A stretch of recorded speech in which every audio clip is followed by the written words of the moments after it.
നമസ്കാരം. കാസർഗോഡ് നിയമസഭാ മണ്ഡലം കേരളം ഒരുപക്ഷെ അപ്രതീക്ഷിതമായി സംഭവിക്കുമെന്ന് പലരും കണക്ക് കൂട്ടാത്ത ഒരു മണ്ഡലമാണ് കാസർഗോഡ് നിയമസഭാ മണ്ഡലം. എന്നാൽ ഞങ്ങളത് കുറച്ച് വ്യത്യസ്തമായ രീതിയിൽ കാണുന്നു. കാസർഗോഡ് മണ്ഡലത്തിൻ്റെ ഞങ്ങളത് തിരഞ്ഞെടുക്കാനുള്ള കാരണവും കൂടി പറഞ്ഞുകൊണ്ട് തുടങ്ങാം. ഒരുപക്ഷെ കാസർഗോഡ് മണ്ഡലം കേരളത്തെ ആകമാനം ഞെട്ടിക്കാനുള്ള സാധ്യത ഇക്കുറി കാണുന്നുണ്ട്. ഒരു കേവലം ഒരു സാധ്യത മാത്രമാണത്. കാസർഗോഡ് മണ്ഡലത്തിൽ 2 തവണയും 2016 അത് ഒരു സ്വാഭാവികമായിട്ട് ഒരു UDF ചായ്വ് സ്ഥിരമായി കാണിച്ചു വരുന്ന ഒരു മണ്ഡലമാണ് കാസർഗോഡ്. കാരണം അവിടുത്തെ ചില വ്യത്യാസങ്ങൾ ഞങ്ങൾ തിരഞ്ഞെടുക്കാനുള്ള കാരണം എന്ന് പറയുന്നത് 2016 2021 റിസൾട്ട് പെട്ടെന്ന് ഞാൻ നിങ്ങളുടെ മുന്നിൽ പറയാം. അവിടെ ഏതാണ്ട് 48% മുസ്ലിം ജനതയും 48 അരയൊക്കെ അങ്ങോട്ടും ഇങ്ങോട്ടും വ്യത്യാസം വരാം, ഒരു ഹിന്ദു വിഭാഗവും ഉള്ള ഒരു മണ്ഡലമാണ്. അപ്പോൾ അവിടെ മഞ്ചേശ്വരം പോലെ അല്ല, ഒരു കാരണവശാലും ചിലർ ഒരുമിച്ചാൽ ജയിക്കില്ല എന്ന് പറയുന്ന മഞ്ചേശ്വരം പോലെ അല്ല ഇവിടുത്തെ സ്ഥിതി. ചിലപ്പോൾ സാധ്യത അങ്ങോട്ടും ഇങ്ങോട്ടൊക്കെ മാറി വരാനുള്ള സാധ്യതകൾ ഇവിടെയുണ്ട്. ഞാൻ 2016 എന്നെ നെല്ലിക്കുന്ന് അവിടെ മത്സരം ജയിക്കുമ്പോൾ 8607 മാത്രമാണ് ഭൂരിപക്ഷം. 2021 വരുമ്പോൾ അത് അദ്ദേഹത്തിന് തന്നെ 12,000-ലധികം ഭൂരിപക്ഷമായിട്ട് മാറ്റാൻ കഴിയുന്നു എന്നുള്ളതാണ്. ഇവിടെ നമ്മൾ ശ്രദ്ധിക്കേണ്ടത് 56,000-ൽ പരം വോട്ടുകൾ 2016 BJP രവീഷ തന്ത്രിക്കുണ്ടാർ അദ്ദേഹം നേടുന്നു. 56,000 വോട്ടുകൾ BJPയുടെ. അതിനുശേഷം അഡ്വക്കേറ്റ് ശ്രീകാന്ത് മത്സരിക്കുന്ന സമയത്ത് അത് 50,000 വോട്ടുകൾ വരുന്നു. അത് നമുക്ക് ഉറപ്പിക്കാം, ഒരു 50,000 വോട്ട് അവിടെ ഉണ്ട് BJPക്ക്. സ്വാഭാവികമായിട്ട് ആ വോട്ടുകൾ പോക്കറ്റായി വരുന്ന കാഴ്ച കാണുന്നുണ്ട്. ഇവിടെ സാഹചര്യം എന്ന് പറയുന്നത് ഇവിടെയും നമ്മൾ പഞ്ചവർഷത്തെ കണ്ടതുപോലെ തന്നെ 3-ാം സ്ഥാനത്താണ് നമ്മുടെ ഇടതുപക്ഷം എന്ന് പറയുന്നത്. ഇവിടെ സ്വാധീന കുറവുള്ള മേഖലകൾ തന്നെയാണ്. ഇവിടുത്തെ സ്ഥാനാർത്ഥികൾ പട്ടിക പരിശോധിച്ചു കഴിഞ്ഞാൽ ഒന്ന് UDFന്റെ മുസ്ലിം ലീഗിൻ്റെ സ്ഥാനാർത്ഥി കന്നി അംഗത്തിലേക്കാണ് വരുന്നത്. കളക്ടർ മാഹിൻ, അത് അദ്ദേഹത്തിൻ്റെ ആദ്യത്തെ കന്നി അംഗമാണത്. അതേപോലെ തന്നെ കന്നി അംഗത്തിൽ ഇറങ്ങുന്ന ആളാണ് നിയമസഭയിലേക്ക് നമ്മുടെ ഷാനവാസ് പാദൂർ. കാര്യത്തിലേക്ക് കടന്നു വരാം. അതേപോലെ തന്നെ ആദ്യമായി തിരഞ്ഞെടുപ്പിനെ നിയമസഭാ തെരഞ്ഞെടുപ്പിൽ മത്സരിക്കുന്ന ഒരാളാണ് ML അശ്വിനി എന്ന് പറയുന്നത്. കഴിഞ്ഞ അവിടുത്തെ ലോക്സഭാ സ്ഥാനാർത്ഥിയായിരുന്ന ML അശ്വിനി എന്ന് പറഞ്ഞ് 3 പേരും കന്നി അംഗക്കാരാണ്. ഇവിടെ നമ്മൾ കാണേണ്ടത് ഒരു പ്രധാനപ്പെട്ട കാര്യമെന്ന് പറയുന്നത് 2 സ്ഥാനാർത്ഥികൾ മുസ്ലിം വിഭാഗത്തിൽ നിന്നുള്ള ഇതുമായി ബന്ധപ്പെട്ട് വലിയ തർക്കങ്ങൾ അവിടെ ഉടലെടുത്തിരുന്നു. ഈ ഷാനവാസ് പാദൂർ എന്ന് പറയുന്നത് കോൺഗ്രസ് പാരമ്പര്യമുള്ള വലിയ സാമ്പത്തിക ശേഷിയുള്ള ഒരു കുടുംബത്തിലുണ്ടായിരുന്ന ഒരു മനുഷ്യനാണ്.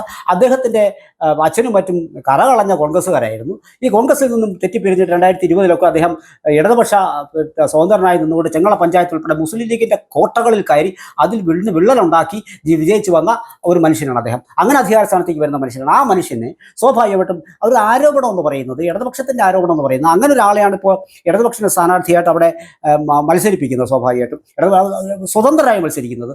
സ്വാഭാവികമായിട്ടും പാദൂരിന് അദ്ദേഹം ഒരു കോൺഗ്രസ് സ്ഥാനാർത്ഥിയാണെന്ന് കണ്ടുകൊണ്ട് ഒരുപക്ഷെ കോൺഗ്രസ് വോട്ടുകൾ കിട്ടാനുള്ള സാധ്യത ഇല്ല എന്ന് പറയുന്ന ഒരു വിഭാഗമുണ്ട്. ഞാൻ വീണ്ടും പറയുന്നു, ഞങ്ങളെ സംബന്ധിച്ചിട്ട് നമ്മൾ വളരെ കണക്കുകളിൽ കൂടി കടന്നു ചെന്ന് രാഷ്ട്രീയമായുള്ള സാഹചര്യങ്ങൾ വിലയിരുത്തി വളരെ സത്യസന്ധമായ ഒരു വിശകലനം നടത്തണമെന്നാണ് ഞങ്ങളുടെ ഒരു ആഗ്രഹം. സ്വാഭാവികമായിട്ട് വൈകാരികമായി തിരഞ്ഞെടുപ്പ് ഫലത്തെ കാണാൻ ഞങ്ങൾ ഒരിക്കലും തയ്യാറല്ല.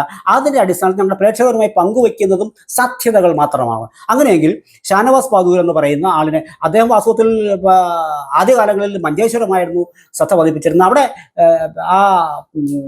വളരെ ഇച്ചിരി കൂടി സെൻസിറ്റീവാണ്. അവിടെ കാര്യങ്ങൾ വരിക്ക് നിൽക്കില്ലല്ലോ എന്നൊരു തോന്നലാണ് വാസ്തവത്തിൽ അവിടെ ജയാനന്ദയ്ക്ക് കൊടുത്തുകൊണ്ട് ഇവിടെ പാദൂരിൻ്റെ മോഹത്തെ മറികടന്ന് ഇവിടെ തന്നെ അദ്ദേഹത്തിൻ്റെ സ്ഥാനാർത്ഥി പ്രഖ്യാപിച്ചത്. അവിടെയും ഇടതുപക്ഷത്തിലെ യുവജന പ്രസ്ഥാനങ്ങൾക്ക് വലിയ കുറേ അധികം പേർക്ക് വലിയ എതിർപ്പായി ഭാഗത്തുണ്ടായിരുന്നു. എങ്കിൽ പോലും അദ്ദേഹം സ്ഥാനാർത്ഥിയായി. ഇവിടെ സംഭവിക്കുന്ന കാര്യം എന്ന് പറയുന്നത് അദ്ദേഹം കുറേ വോട്ട് പിടിക്കും.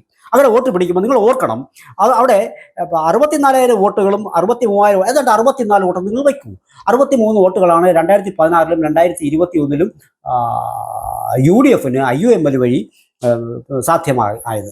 ആ 63-ൽ നിന്നും 1% വോട്ട്, നല്ലൊരു ശതമാനം വോട്ട് ഈ പഴയ കോൺഗ്രസ്സുകാരനായ ഇദ്ദേഹം മുസ്ലിം വിഭാഗത്തിൽ നിന്നുള്ള വോട്ടുകളും കൂടി പിടിച്ചുകൊണ്ട് പോകുമോ എന്നൊരു ഭയാശങ്ക അവിടെ നിലനിൽക്കുന്നുണ്ട്. അതെങ്ങനെ വർക്കൗട്ട് ചെയ്യും എന്നുള്ളത് ഇലക്ഷൻ റിസൾട്ട് കഴിഞ്ഞതിന് ശേഷം പ്രവചനത്തിലൊന്നും ഞങ്ങളില്ല. പക്ഷേ അദ്ദേഹം ഒരു തവണ തെളിയിച്ചതാണ്. ഇത്തരം കോട്ടകളിലേക്ക് കടന്നു കയറി അവിടെ ലീഗിൻ്റെ വോട്ടുകൾ പിടിച്ചു മാറ്റി അവിടെ വിള്ളലുണ്ടാക്കി വിജയിക്കാൻ അത് കഴിയുമെന്ന് തെളിയിച്ച ഒരാളാണ്.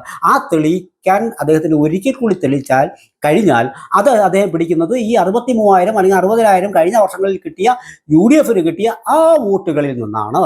അങ്ങനെ ആ വോട്ടുകൾ അവിടെ നിന്ന് അദ്ദേഹം പിടിച്ചു കഴിഞ്ഞാൽ സ്വാഭാവികമായിട്ടും അവിടെ UDF ആ ഒരു കുറവ് വരും.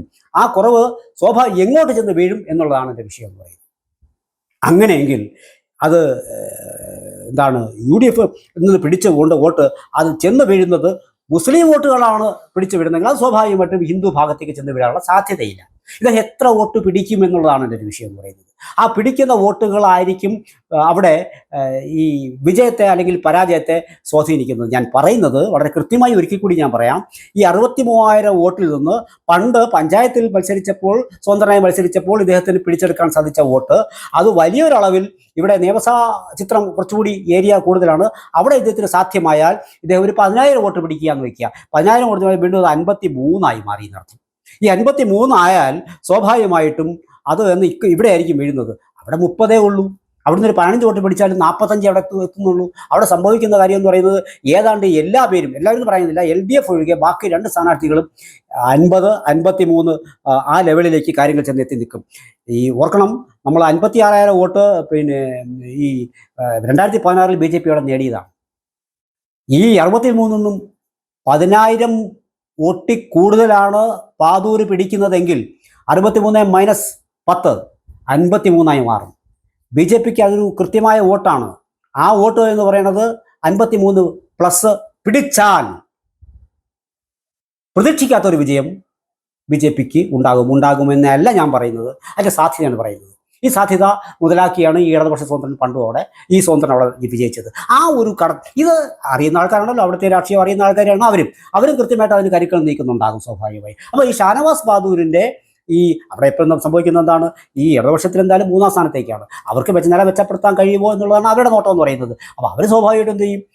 നില മെച്ചപ്പെടുത്താൻ കഴിയുമോ എന്നുള്ള തരത്തിൽ സാധാരണഗതിയിൽ ഞങ്ങൾ ആരെ നിർത്തിയിട്ട് നമുക്ക് എന്താ സാധ്യം? ഒരു 25-28 പിടിക്കാൻ പറ്റത്തുള്ളൂ. ഷാനവാസ് വന്നു കഴിഞ്ഞാൽ, പാതൂർ വന്നു കഴിഞ്ഞാൽ സ്വാഭാവികമായിട്ടും ഒരു 15 വോട്ട് കൂട്ടുന്നത് അവർക്ക് ബെനിഫിറ്റ് അല്ലേ? സ്വാഭാവികമായും അവിടെ ഇദ്ദേഹം ഇനി അതിലേറെ വോട്ട് പിടിക്കുമെങ്കിൽ അവർക്കും സാധ്യതയാണ്.